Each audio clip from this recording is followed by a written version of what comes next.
வாழும் காணிக்கை. வாழ்வும் வாழும் வரமும் ஆண்டவரால் கிடைத்த பேறு.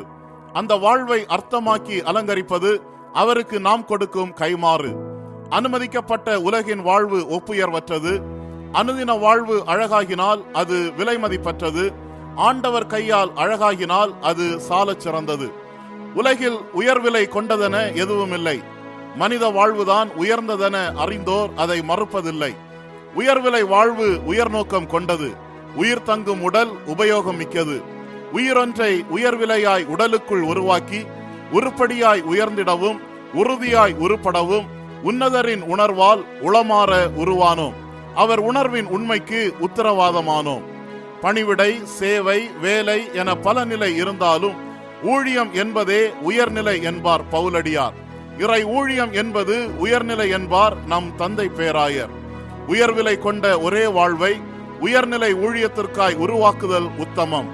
விளைப்பயிர் அதிகம், வினைக்கரம் கொஞ்சம், அதாவது வேலையாட்கள் கொஞ்சம் என்பதால் வரம் பெற்ற வாழ்வினை இறை ஊழியத்திற்காய் கொடுத்திட முன்வரிசையில் முந்திக் கொள்ளுங்கள்.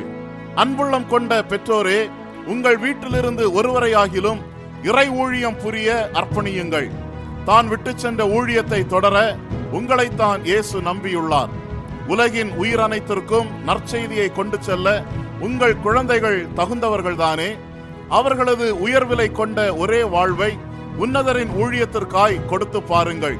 நமது காரியமாய் யார் போவார் என ஏசாயாவின் காதுகளில் கேட்ட இறைவனின் சத்தம் உங்கள் பிள்ளைகளின் காதுகளிலும் எதிரொலிக்கிறதே. ஒரு பிள்ளையாகிலும் அல்லது ஒரே பிள்ளையானாலும் அவர் ஊழியத்திற்காய் கொடுப்பதுதானே உயர்நிலை வாழ்க்கை.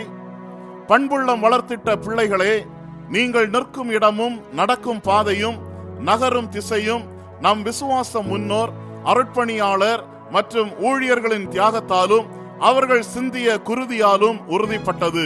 அவர்கள் பெற்றுக்கொண்ட விலை மதிப்பற்ற ஒரே வாழ்வை உயர்நிலை வாழ்வாக்கி காட்டிட தங்களை இறை ஊழியத்திற்காய் அர்ப்பணித்தனர். அவர்களது வரம் பெற்ற வாழ்வை உயர்விலை வாழ்வாக்கினர். உலகம் முன்வைத்த உயர்நிலையையும் உயர் விலையையும் உதறி விலகினர். உருமாறி அழியும் ஆத்துமாக்களை உருமாற்றம் செய்யும் ஊக்கிகளாய் வினை புரிந்தனர். இறைவனின் கிரீடத்தில் வைரங்களாய் அணிவகுத்து ஜொலித்தனர். சுவிசேஷ பாரம் கொண்ட இந்திய சுவிசேஷ திருச்சபையாய் இந்திய வரைபடம் முழுவதையும் சிலுவையால் அடையாளப்படுத்தல் அவசியம்.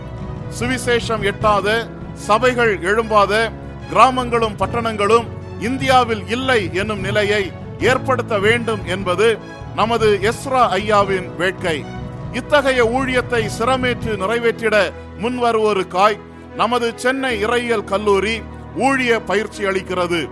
12ஆம் வகுப்பு முடித்த தம்பி தங்கையருக்கு செராம்பூர் யூனிவர்சிட்டியில் பேச்சுலர் ஆஃப் தியாலஜி, பட்டம் பெற்ற இளையோருக்கு பேச்சுலர் ஆஃப் டிவினிட்டி, தொலைதூர கல்வியில் பேச்சுலர் ஆஃப் கிறிஸ்டியன் ஸ்டடீஸ், மாலை நேர வகுப்பில் ATA diploma in theology, bachelor of theology, bachelor of ministry, master of divinity, மேற்படிப்பிற்காக மாஸ்டர் ஆஃப் தியாலஜி மற்றும் டாக்டர் ஆஃப் மினிஸ்ட்ரி வழியாக வாழ்வின் உயர்நிலையாம் இறை ஊழியத்தை நிறைவேற்றிட தகுந்த பயிற்சி மேற்கொள்ள உடனடியாய் முன்வாருங்கள். பயிற்சி முடிந்தவுடன் இறை அழைப்பை பெற்ற ஊழியராய் நமது பிரதம பேராயர், சென்னை பேராயர் மற்றும் இசிஐயின் அனைத்து பேராயத்தில் உள்ள பேராய தலைவர்களும் உங்களுக்காக ஏற்படுத்தி வைத்திடும் ஊழிய களங்கள் உங்களை வரவேற்க ஆயத்தமாயுள்ளன. 1,00,000 என்ற எண்ணிக்கையில் இடம்பெறும் சபைகளில் நீங்களும் ஊழியம் செய்யலாம். வாழும் காணிக்கையாய் இறைவனின் திருமுன் உங்களையே படைத்திடுங்கள். உங்கள் வாழ்விற்கான உயர் விலையை ஆண்டவர் தாமே நிச்சயம் அருள்வாராக.